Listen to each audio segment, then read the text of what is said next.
Who were the mysterious individuals that cold-bloodedly killed Joseph Dimare on that fateful night in 1961? Was this a premeditated hit or a crime of passion?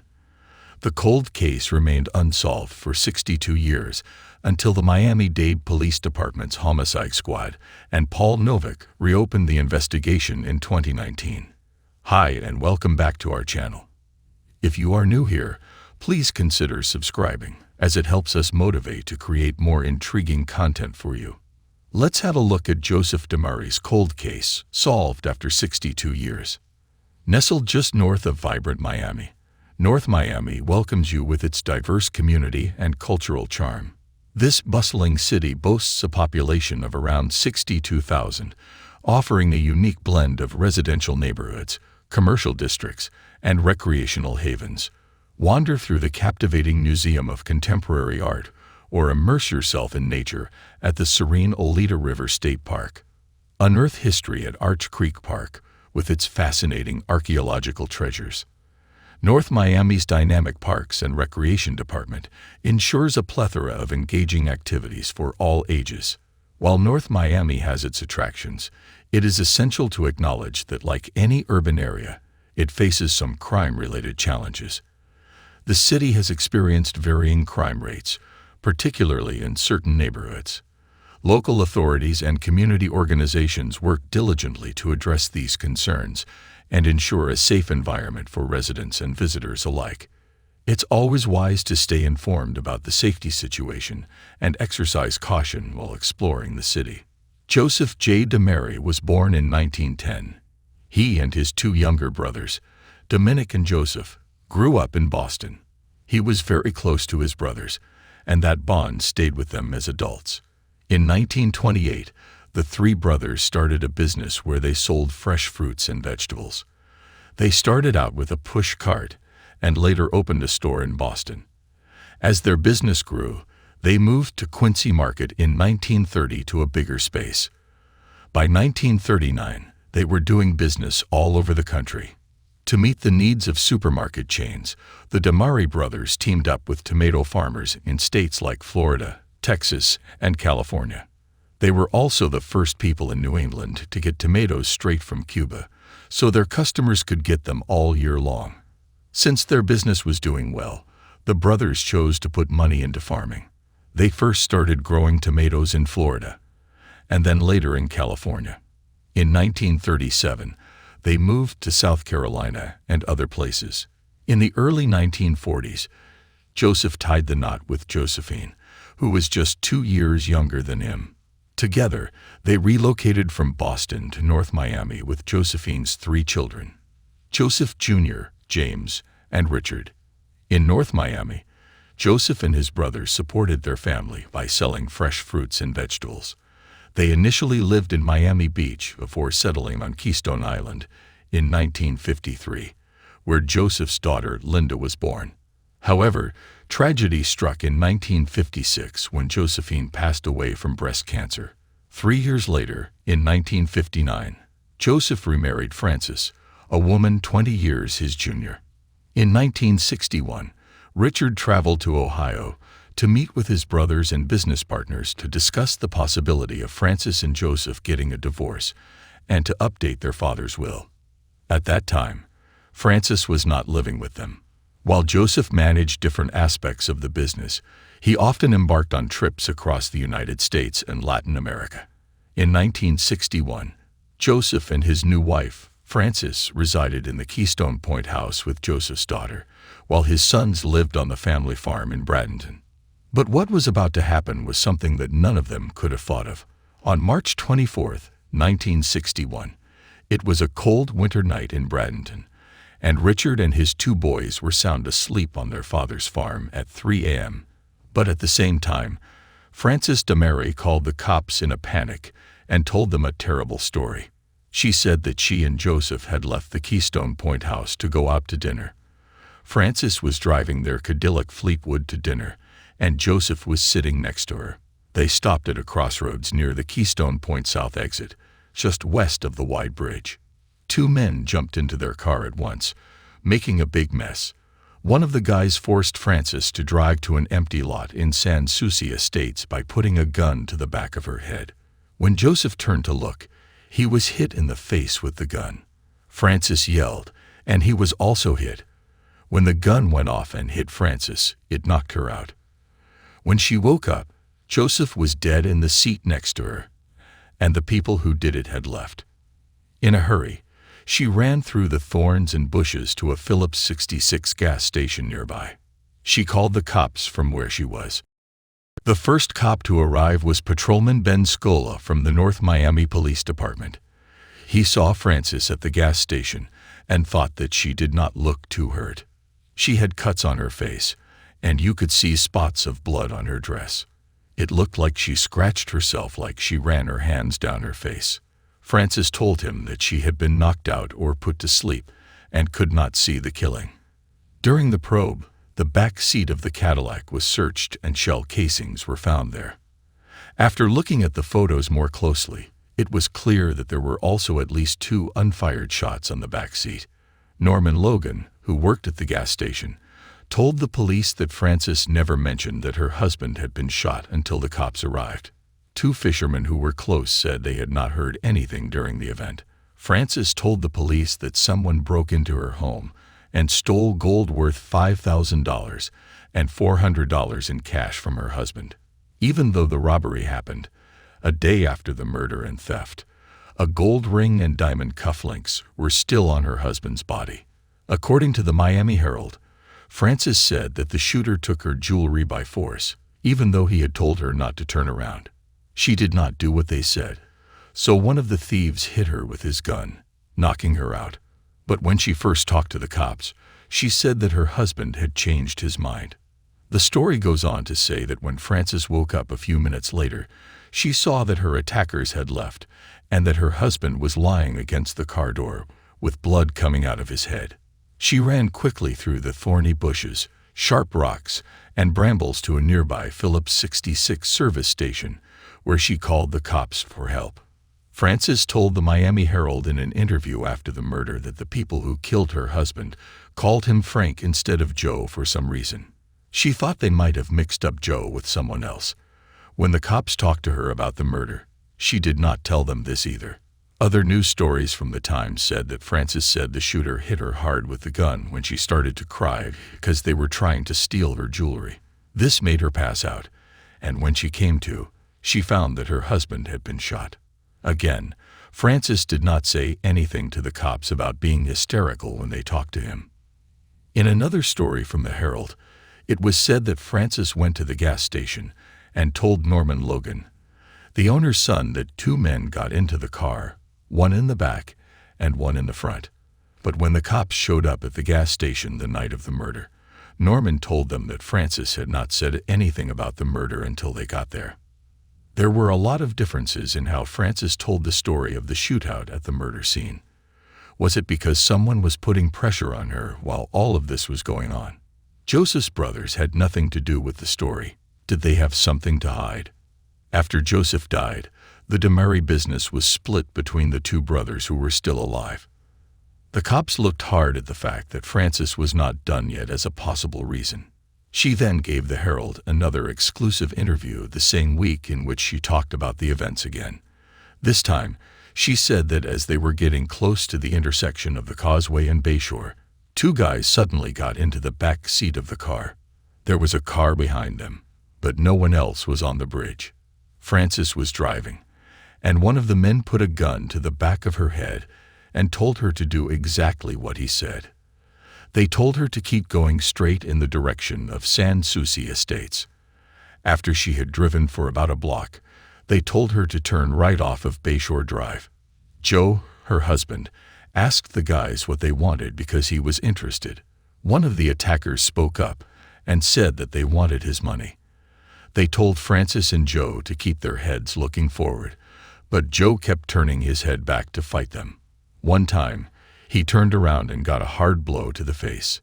He then turned to Frances, and Frances saw that he was bleeding. Soon after that, he turned around again, and they hit him again.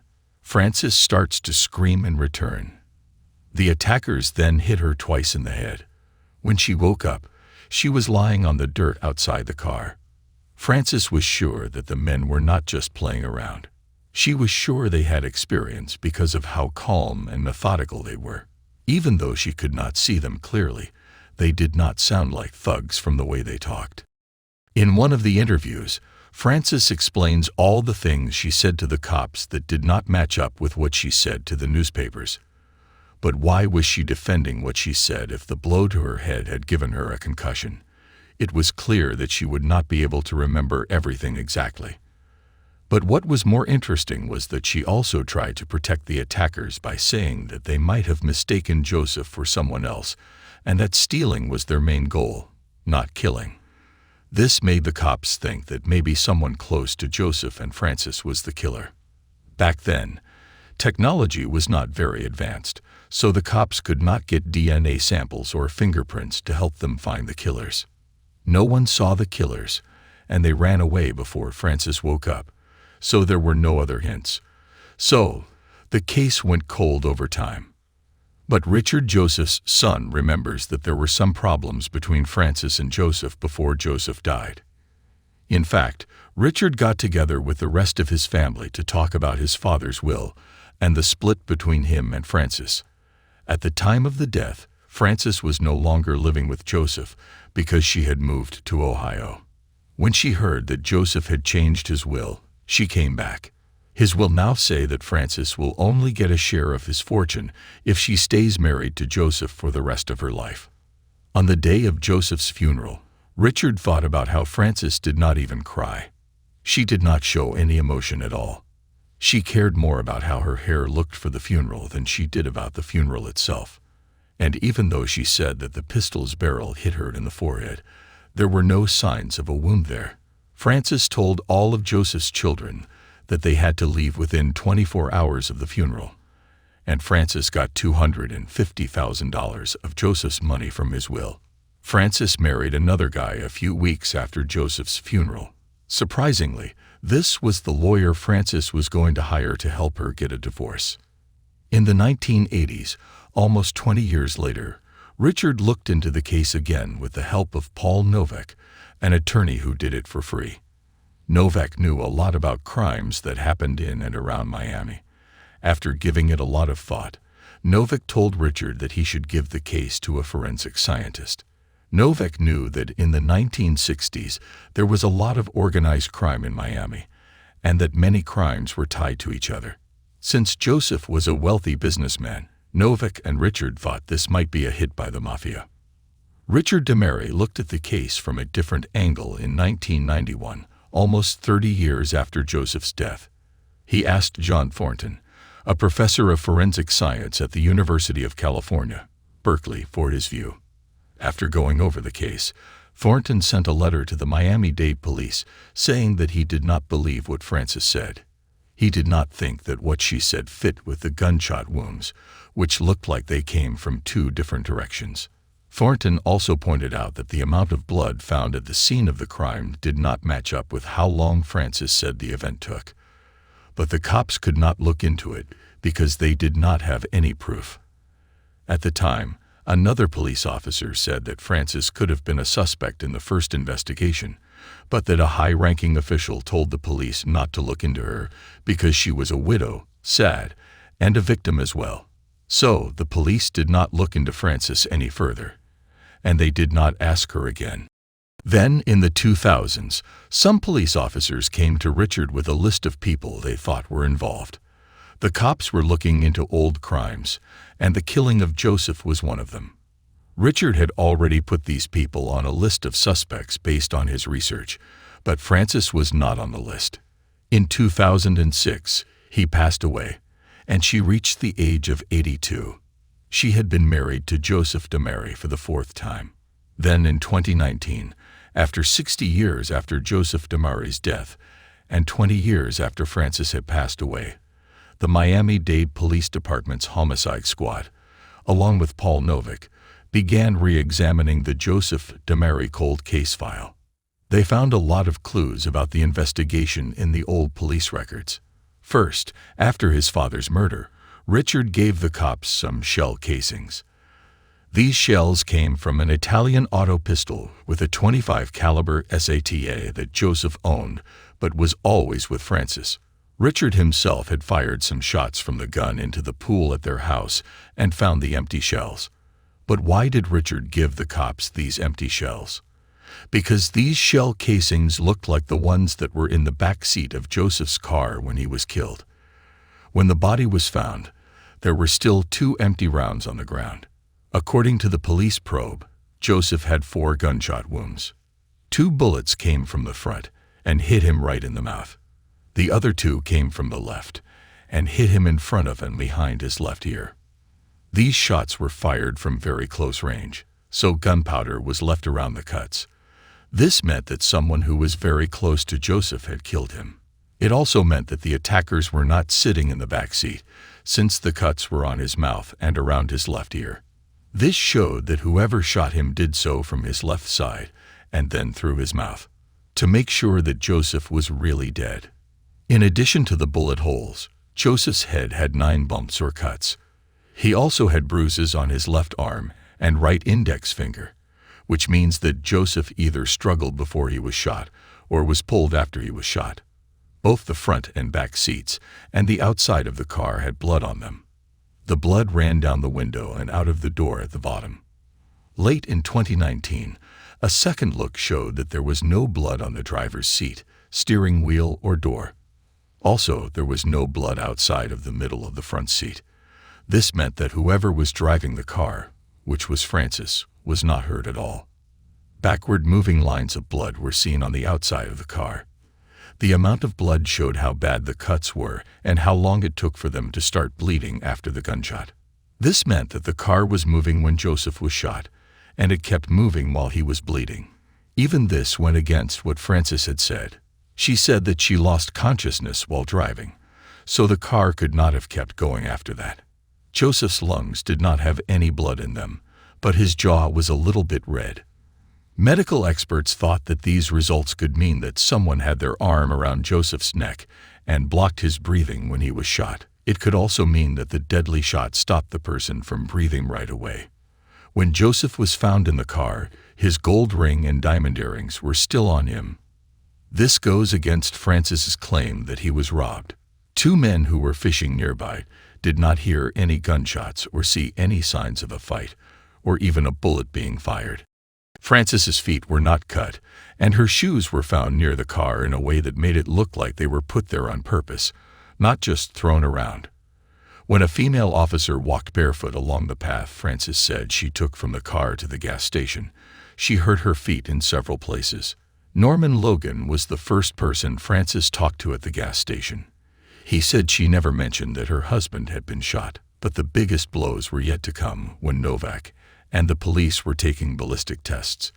They found that the bullets at the crime scene could only have gone in the way they did if they were shot from the driver's end. It did not match the path of the bullets that Francis had talked about in her first comments.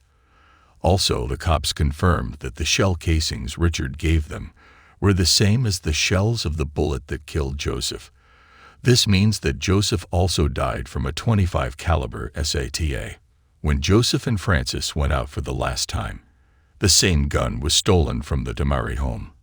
The most telling part of the case reports, though, was that a blood trail was found going from Joseph's garage to where his Cadillac was parked. This made it clear that Joseph had been shot in his garage while he and Francis were at home with him before they went to dinner. Now the homicide squad detectives and Novak knew that Francis could only get Joseph's fortune if she stayed married to him. This is what happened. Francis was with Joseph until he died, so she got the $250,000 because of that. The cops decided that Francis killed Joseph and took the money from him because of the divorce and Joseph's will. This, along with all the other obvious clues, led the cops to believe that only one person could have done all of this, and that person was Francis Dimare. The Miami-Dade Homicide and Cold Case Squad held a press meeting on May 10, 2023, almost 3 years after the Joseph Dimare Cold case was reopened. They said they had enough evidence to think that Francis Dimare killed Joseph Dimare. The fact that she was about to get divorced, and that Joseph changed the will the way she did made her want to kill them. They did it by shooting Joseph in their garage, driving the car 3 or 4 miles away, leaving Joseph's body in the car, and then going barefoot to a gas station and calling the police. The police also thought that Francis had thrown the .25 caliber SATA gun under a bridge. Since the murder weapon was never found, this meant that Francis had killed the man. Richard expressed mixed emotions upon hearing the news. He felt pleased that the cold case was being revisited, but he was far from happy because he knew that his stepmother was the one who killed Joseph Dimare. Richard had already informed the police about his suspicions in 1961, urging them to investigate Francis, but they didn't follow up on it. He witnessed several unfortunate events unfold, and his stepmother had left the house 3 times. Even back then, he tried to tell the police that Francis was the shooter, but they dismissed his claims. Although he is glad that the case is being looked into again, the pain and suffering his family endured still linger. Sadly, Francis passed away in 2006, which means she never had to face the consequences of her crime. She lived her entire life without being held accountable for what she did. Novak said that this case was a good example of how politics can get in the way of doing the right thing. No one knows which high-ranking official told the cops to leave Francis alone. Since then, the Dimare company has grown a lot and spread all over the world. On their websites, they said that the Dimare companies are still based on the brothers' ideals of hard work, honesty, and excellence. They think that their hard work and drive will live on through the next generations of the Dimare family and the hard-working people who work for them. Richard was also affected by these beliefs, and he kept trying to do right by his father. Even though his stepmother will never get what she deserves, it gives him some peace to know that she did it. Why do you think Francis was not looked at more closely when the first questions were asked? Do you think that there was a bigger plot that was hidden? Tell us what you think in the comments. Our look into the strange case of Joseph Dimare is now over. Thanks for watching.